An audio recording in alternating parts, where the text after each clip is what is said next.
hear it said that when you cross over, you hear a song. We have Eru to thank for all we see throughout Arda, for the creation of their creations are what act out the various plots of good versus evil we watch on our screens. So spelunking through the tumultuous adventures of Galadriel and party throughout the first season of Rings of Power will reveal echoes of this great history. I must be blind. And who has the time to sit and sift through the inspiration to find the gems amongst the rough? We do! So here are 25 things you missed in Lord of the Rings, The Rings of Power. Unless you share Elrond's gift of foresight, spoilers for the finale are ahead. It is over. The evil is gone. Then why is it not gone from in here? Our first trek into the second age of Middle-earth starts off with a beautiful, if boring, intro sequence. If you've skipped past it every episode, here's a simple explanation. Sand on a grayish-black background vibrates into shapes and pictures relevant to the story being told through all of Rings of Power. If you've ever seen a liquid sand pool, you're no stranger to this effect. And if you've read the Silmarillion, you should be familiar with its visuals. First, there was Eru, who created Arda, aka Middle-earth, and the Ainur using holy music. This is what's called the Ainulindale musical creation myth, a story ripped from the mind of J.R.R. Tolkien himself. This is the gift of your king. And while the great writer and academic studied Norse mythology, he used its stories and characters as molds to forge his own world anew, and there is now a magic song to which all of creation can trace its origin.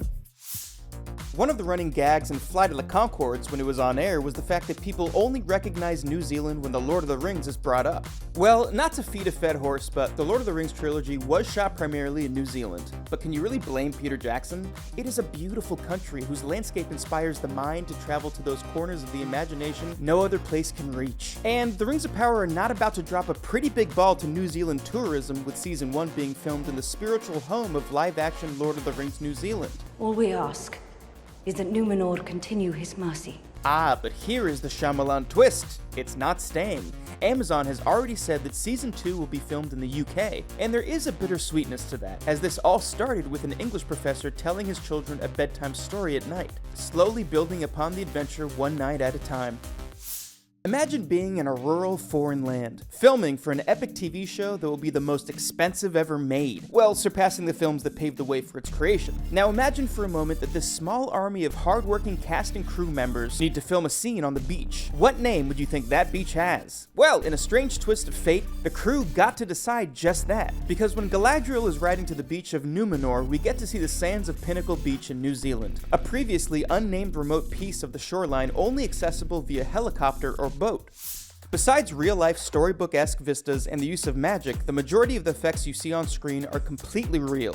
The production company has taken the time to build out the sets in the Southlands and Númenor, breathing life to the orcs using practical makeup and prosthetics, only using computers in the end to blend everything together.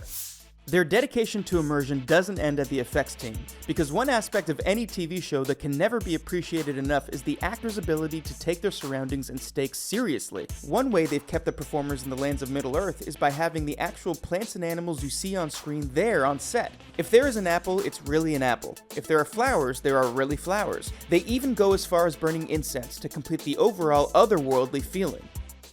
Following this behind-the-scenes trend, we can get into the nitty-gritty of the gritty alleys of Númenor, painstakingly recreated to an astonishing level of detail. Even the look of the concrete was taken into consideration. Inspired by the concrete used by Romans, which had oyster shells mixed amongst the rubble, the rough texture of the buildings in Númenor share the same secret. Plus, considering the fact Númenor is seafaring culture with little ties to their mainland brethren, the addition of shells in their building material just makes sense. Man uses the tools at his disposal to create his own world. This may be treading way too far into it, but it also mirrors their relationship with the other races of Middle-earth. Dwarves live amongst the rock they are forged from. We shall break the great stones until one of us can break no more! Elves build alongside their landscapes. Even the humble Harfoots and later Hobbits, once they settle for good, are content with their hole in the ground. But then there are humans who build the unrecognizable, our gift of mortality. A big part of the fabric of Rings of Power is the Silmarillion, a cornucopia of history and mythology for Middle-earth. It was sadly released after Tolkien's death. The author never saw its completed majesty. What started as an earnest attempt to explain English mythology turned into the dense backstory of Middle-earth, and the direct inspiration for the entire Rings of Power series. And the show is not afraid to show off its literary roots, directly referencing the Silmarils which gave the book its name. Even references to the gods and creatures throughout Rings of Power can be seen as part of this lineage.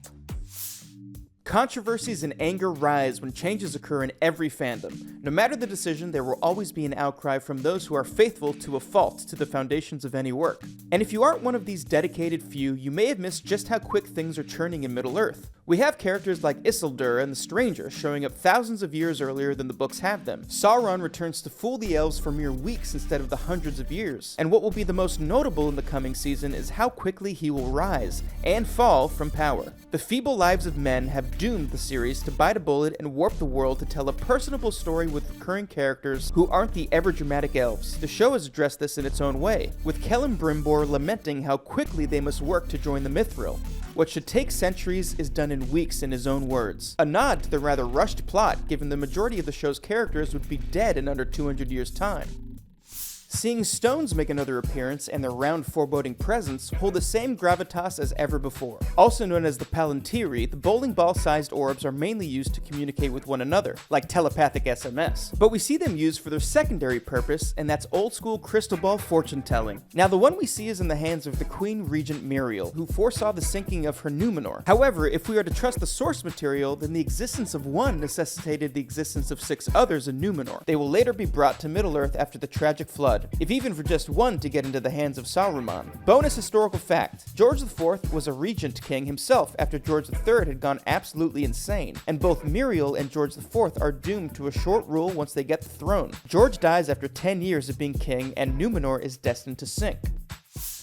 So everyone should know that Harfoots are the Rings of Power's Hobbit equivalent, but unlike the unwilling Bilbo, these small descendants of man are wanderers by heart, a way of life that will soon change. Because not only are these proto-hobbits, they are the very line of hobbits that will lead our friends to the Shire and the ever-good-natured Baggins clan. And if you're a leathery-souled feet fan, don't fret because we have 2 other lines of hobbit we've yet seen in this semi-pure form. The Stores, which are closer related to Smeagol, and Falahides. Or the show could be expounding on the source material even more. Those left behind are implied to have died, but it may be more literal. The show could explain the missing 2 hobbit races with the Harfoots migrations slowly seeding differences amongst groups who don't keep up. One of the main differences with the Fallowhide is that they are friendlier to other races, very similar to a certain Nori we see run off with that mysterious stranger. You shouldn't sneak up on folk like that. You shouldn't be... Getting even more specific, Eleanor Brandyfoot takes a lot of inspiration from naming conventions common amongst the later Third Age hobbits. She is a female Harfoot named after a flower, which even Baggins will later do. Her surname Brandyfoot is a clear reference to the Brandy prefix in later hobbit lineages. The conventional wisdom is that they derive the name from the Brandywine River leading to the Brandybucks. Now, one could wax poetic the grand narrative of the halflings. Seeing this naming convention so early in their history is interesting and may point to a sort of destined destination for the nomadic Harfoots. But it's more than likely a simple way to keep the Hobbit spirit alive in this new cast of half-pint heroes. Are you ready for some fictional mythological world building? Well, the Rings of Power sure are. The mention of Aulë's beard is short and sweet, but it calls out an extremely important Valar. Aulë is the less ugly version of Hephaestus in a way. The smith amongst the angelic hordes, his creations are those of the earth, metal, and the substances of the world. He is also directly responsible for the formation of the dwarves, growing impatient with the creation of men and elves, setting the smithery-smitten mountain miners apart from their taller, fairer peers. Another bonus fact, we can thank Tolkien directly for the spelling of dwarves as we see it, insisting on the use of a V over the commonly accepted F in the plural. As Gil-galad gives Elrond time to craft what will become the 3 Rings of Power given to the elves, he is holding a peculiar-looking spear. The regal weapon of choice is the famed Aeglos, which will be used in the War of Last Alliance. Feared by any who find themselves at the pointy end of the snow point, Gil-galad will inevitably lose his life despite its reputation. This should also be the same war that Gil-galad will give Elrond Vilya, but we will see if Rings of Power stick with this version of events. As Celebrimbor and Elrond are discussing the possibilities of stretching what mithril they have, he mentions how the sun was no bigger than the palm of his hand. Elrond rightly points out that they do not possess the powers of the Valar, but what he is referring to is the very real story of how the sun and moon were created in Middle-earth. Remember those 2 giant trees in the first episode? Well, those are the 2 trees of Valinor, Laurelin the golden one and Telperion the silver one. To simplify the story, Morgoth, previously Melkor, destroyed the trees with the help of a giant spider.